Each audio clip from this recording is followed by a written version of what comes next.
안녕하세요. 림쌤의 10분 역사에 오신 걸 환영합니다. 저는 여러분의 역사학습 가이드 림쌤입니다.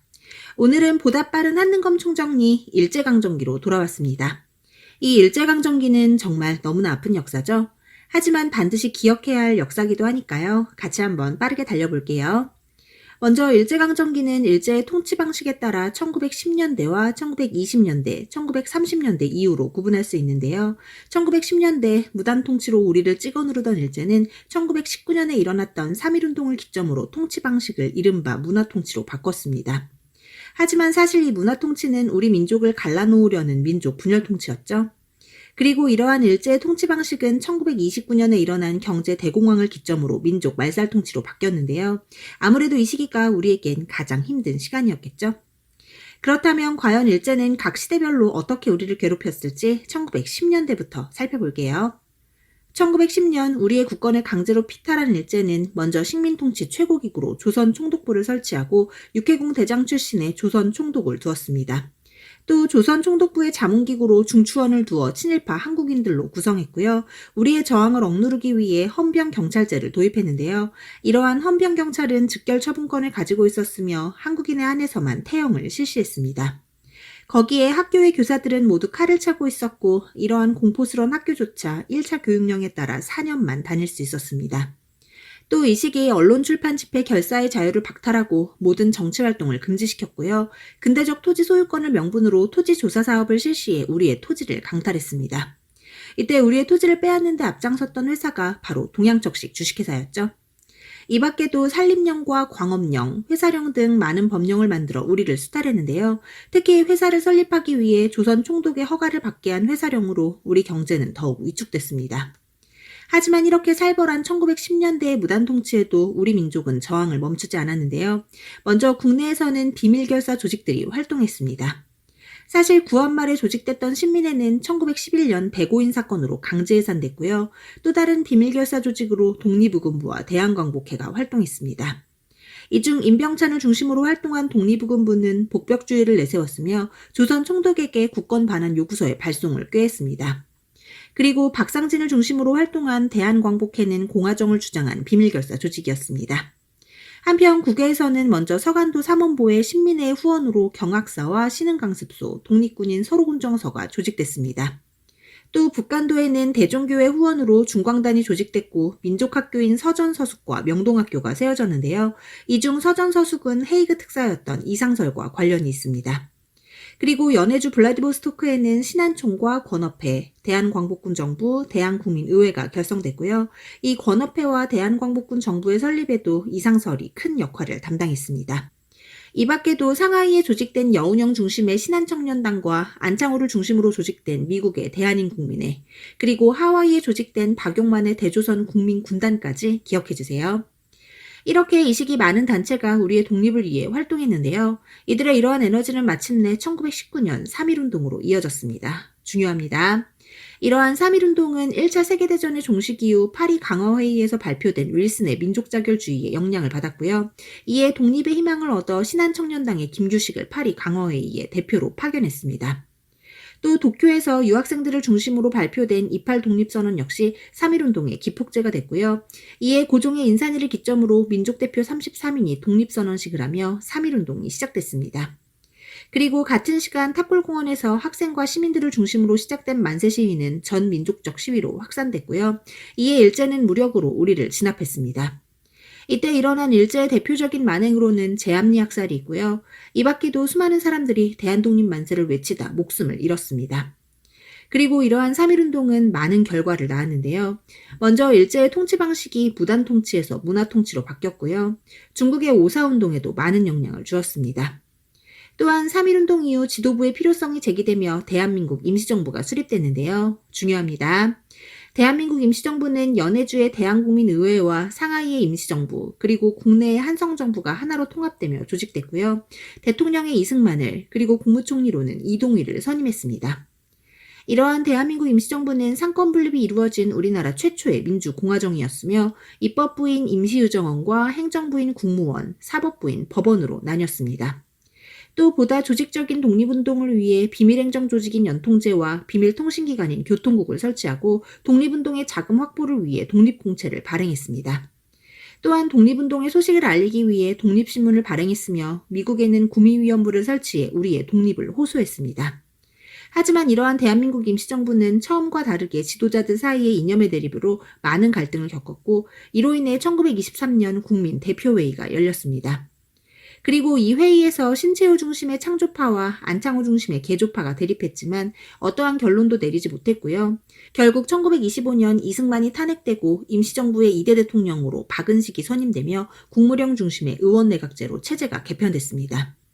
그리고 이후 국무위원에 의한 집단 지도체제로 또 한 번 변화를 꾀했던 임시정부는 1931년 김구가 조직한 한인애국단을 중심으로 다시 한번 일어서는데요. 이 한인애국단부터의 이야기는 잠시만 뒤로 미뤄두고 우리는 1920년대로 넘어가 볼게요. 이 1920년대부터는 일제가 통치 방식을 문화통치로 바꾼다고 했었죠. 하지만 이는 말로만 문화통치일 뿐 사실은 우리를 철저히 기만한 민족 분열통치였습니다. 실예로 일제는 조선 총독에 문관을 허용해준다고 하고는 단 한 번도 문관이 총독이 된 적이 없고요. 도평의회나 부면협의회를 허용했지만 이는 친일파와 일본인 중심이었습니다. 또 헌병경찰제를 보통경찰제로 바꿨지만 오히려 경찰 수는 대폭 늘렸고요. 치안유지법을 제정해 독립운동에 대한 탄압은 더욱 심해졌습니다. 또 교육기회를 확대해주겠다며 2차 교육령을 통해 보통학교의 학제를 6년으로 늘리고 고등교육을 허용했지만 실상 한국인이 고등교육을 받는 건 무척 어려운 일이었습니다. 또 언론의 자유를 보장한다 하여 조선일보와 동아일보가 창간됐지만 철저한 검열과 삭제로 자유로운 언론활동을 방해했고요. 허가제였던 회사령을 신고제로 바꿨지만 이는 일본 기업을 위함이었습니다. 거기에 일제는 우리 농민들에게 산미 증식 계획을 강요했고 이에 한국의 쌀 수확량은 늘어났지만 그보다 더 많은 양을 수탈한 뒤 우리 농민들에겐 만주에서 들여온 값싼 잡곡을 지급했습니다. 이렇게 허울만 문화통치였던 1920년대엔 더욱 다양한 형태로 우리의 저항이 나타났는데요. 먼저 민족주의 진영에서는 실력양성 운동을 전개했습니다. 이러한 실력양성 운동으로는 먼저 평양에서 시작된 물산장려 운동이 있고요. 이는 일종의 국산품 애용운동이었습니다. 그리고 이상제를 중심으로 우리 힘으로 대학을 설립하자는 밀립대학 설립운동이 전개됐고요. 농촌 계몽을 위해 조선일보의 주관으로 문자 보급운동이 일어나기도 했습니다. 한편 사회주의 진영에서는 쟁의의 형태로 민족운동이 전개됐는데요. 이 중 농민운동인 소작쟁이는 소작농들의 투쟁으로 암태도 소작쟁이가 대표적이고요. 이때 농민들은 무려 1년간의 투쟁 끝에 소작료 인하에 성공했습니다. 그리고 노동쟁이에서는 노동자들이 조선노동총동맹을 조직해 활동했고 대표적으로 원산노동자 총파업이 일어났습니다. 또 학생운동으로는 순종의 인산이를 기점으로 일어난 60만세 운동이 있는데요. 처음에 사회주의 진영과 학생층 그리고 일부 민족주의자들이 모의한 60만세 운동은 사전에 발각되며 실패했고 이에 학생들만 일제의 눈을 피해 독립만세 시위를 벌였습니다.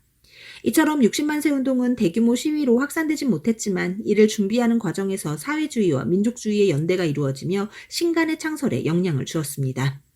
그리고 또 다른 학생운동으로는 1929년에 일어난 광주학생 항일운동이 있는데요. 중요합니다. 이 광주학생 항일운동은 광주발 통학열차에서 한일 학생 간의 충돌을 계기로 일어났으며 그동안의 반일 감정이 폭발하며 전국으로 확산됐습니다. 이러한 광주학생 항일운동을 신간회가 후원했는데요. 계속해서 등장하는 이 신간회는 일제강점기 최대 규모의 항일운동 단체로 민족주의와 사회주의가 연대해 조직된 단체였습니다. 중요합니다. 이러한 연대는 자치론에 반대한 비타협적 민족주의자들과 치안유지법으로 어려움을 겪던 사회주의 진영이 손을 잡으며 이루어졌고요. 정우의 선언으로 시작됐습니다. 또 국외에서는 안창호를 중심으로 한국독립유일당 북경 촉성회가 조직되며 이러한 연대에 힘을 실었고요.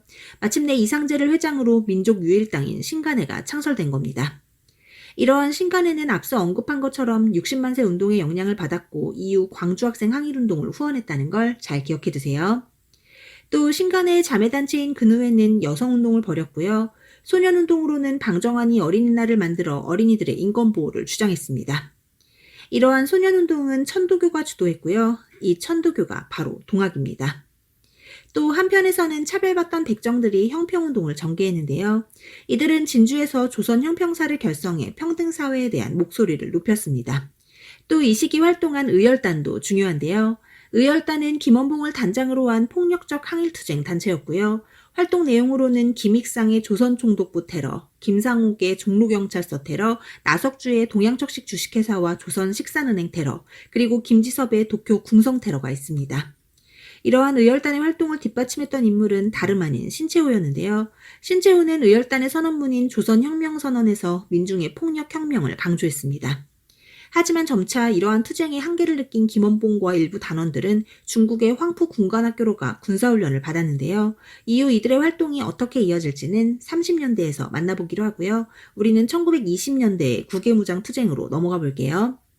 이 시기 만주에 조직됐던 독립군들은 일본군을 상대로 승리를 거두기 시작했습니다. 특히 홍범도의 대한독립군이 봉오동 전투에서 크게 승리했고요. 이때 패배한 일본은 일종의 자작극인 훈춘 사건을 조작해 대규모 일본군을 투입했습니다만 이 또한 김자진의 북로군 정서를 중심으로 한 독립군 연합부대에 박살이 났습니다. 이것이 바로 청산리 대첩인데요. 이러한 청산리 대첩은 우리의 독립전쟁 역사상 가장 빛나는 승리였습니다. 하지만 독립군에게 대패한 일본은 독립군의 근거지를 소탕한다는 명분으로 간도 참변을 일으켜 간도 지역을 무참하게 짓밟았습니다. 이에 독립군들은 일본군을 피해 러시아 자유시로 이동했지만 이곳에서 역시 러시아군이 독립군을 무장해제하는 과정에서 많은 독립군이 희생되는 자유시 참변이 일어났습니다. 결국 다시 만주로 돌아온 독립군은 참의부, 정의부, 신민부의 3부를 만들었다가 다시 3부를 통합해 남만주의 국민부와 북만주의 혁신의회로 재편했습니다. 그리고 이들의 무장투쟁은 1930년대로 이어지는데요. 지금부터 바로 1930년대 이야기를 시작해 볼게요. 앞서 말씀드렸던 것처럼 1929년엔 전 세계적으로 경제 대공황이 일어났습니다. 이에 일본은 자국의 경제 위기를 극복하기 위해 침략전쟁을 시작했는데요. 1931년 만주사변을 시작으로 37년엔 중일전쟁, 그리고 41년 태평양전쟁까지 전쟁에 미친 일본은 한국인을 전쟁에 동원하기 위해 황국 신민화 정책을 실시했습니다. 먼저 일제는 조선과 일본은 하나라는 내선일체 사상을 내세우고 한국 학생들에게 황국신민 서사를 암송하게 했으며 궁성유배와 신사참배를 강요했습니다. 거기에 이름을 일본식으로 바꾸는 창씨개명까지 강요해 우리의 민족의식을 뿌리 뽑고자 했는데요. 이러한 민족 말살 통치는 언론 통제로도 이어져 조선일보와 동아일보가 폐간됐고요. 3차 교육령을 발표해 보통학교의 이름을 황국신민학교의 줄임말인 국민학교로 바꿨습니다. 한편 이 시기 일제의 경제 수탈은 극에 달했는데요. 전쟁에 필요한 물자를 보급하고자 병참 기지화 정책을 실시한 일제는 중화학 공장과 지하자원의 생산을 크게 늘렸습니다. 또 남면 북양 정책을 실시해 남쪽은 면화를, 북쪽은 양사육을 강요했고요. 1938년엔 국가 총동원법을 제정해 한국의 인력과 물자를 무자비하게 수탈했습니다. 먼저 지원병과 징병으로 한국의 청년들을 군대로 끌고 갔고요. 강제징용과 근로정신대로 한국인의 노동력을 착취했습니다. 심지어 일본군 위안부라는 이름으로 한국의 여성들을 성노예로 무자비하게 유린했으며 공출이란 이름으로 쌀과 녹그릇은 물론 숟가락까지 뺏어갔습니다. 하지만 이러한 암흑의 시기에도 우리는 독립을 위해 끝까지 싸웠는데요. 이러한 저항의 역사, 만주 지역부터 살펴볼게요. 이 만주에서의 독립전쟁은 만주사변 이후 한중연합으로 이루어졌고요. 이 중 지청천이 이끄는 한국 독립군이 쌍성부 전투와 대전자령 전투에서 승리했습니다. 이 한국 독립군은 한국 독립당에서 만든 군대인데요. 한국 독립당은 북만주의 혁신의회에 뿌리를 두고 있습니다. 그리고 남만주의 국민부에서는 조선혁명당이 조직됐고 조선혁명당의 군대인 조선혁명군의 활약도 이어졌습니다. 이때 조선혁명군을 이끈 건 양세봉이었고요. 이러한 조선혁명군은 영릉가 전투와 흥경성 전투에서 승리했습니다. 또 한국과 중국의 연합부대인 동북항일연군은 보천보 전투를 승리로 이끌었습니다. 하지만 이러한 만주에서의 활동이 일제의 탄압으로 점차 어려워지자 독립군들은 중국 관내로 들어와 활동을 이어갔습니다. 특히 김원봉이 조직한 조선의용대는 중국 국민당과 연합해 활약했는데요. 이 조선의용대는 중국 관내에 만들어진 최초의 조선인 무장독립군이었습니다. 중요합니다. 제가 앞서 의열단의 김원봉이 중국에 있는 황푸 군관학교에 들어간다고 말씀드렸잖아요. 이곳에서 훈련을 받은 김원봉은 이후 독립운동 연합세력으로 민족혁명당을 창당했고요. 이는 조선민족전선연맹으로 이어졌고 이곳의 군사조직이 바로 조선의용대인 겁니다. 이러한 조선의용대는 이후 두 세력으로 나뉘었는데요. 이 중 화북 지역으로 이동하던 일부 조선의용대 세력은 호가장 전투에서 승리했고요. 이후 예난에서 김두봉을 중심으로 조선 독립동맹을 조직하고 군사조직인 조선의용군을 만들어 일제에 맞섰습니다. 여러분이 조선의용대랑 조선의용군은 다릅니다. 이 시기 독립운동 단체들이 많은 데다 이름도 비슷해서 많이들 헷갈려 하시는데요. 이 부분 잘 정리해 두세요. 한편 조선 의용대에 남아있던 김원봉을 비롯한 또 다른 세력은 대한민국 임시정부의 산하군대인 한국 광복군에 합류했는데요. 이 대한민국 임시정부 오랜만에 등장했죠. 그동안 내부 진통을 겪던 대한민국 임시정부는 1931년 김구가 조직한 한인애국단을 중심으로 활동을 재개했습니다. 이러한 한인애국단의 주요 활동으로는 이봉창과 윤봉길의 의거가 있는데요. 이봉창은 일본 국왕의 마차에 폭탄을 투척했고요. 윤봉길은 홍커우 공원에서 개최된 일본의 전승기념식에 폭탄을 투척해 일본인 고관을 살상했습니다. 하지만 윤봉길의 의거 이후 일제의 탄압과 감시가 심해져 더 이상 상하이에서의 활동이 어려워지자 대한민국 임시정부는 1940년 충칭으로 이동해 김구를 주석으로 한국 독립당을 결성하고 군대인 한국 광복군을 창설했습니다.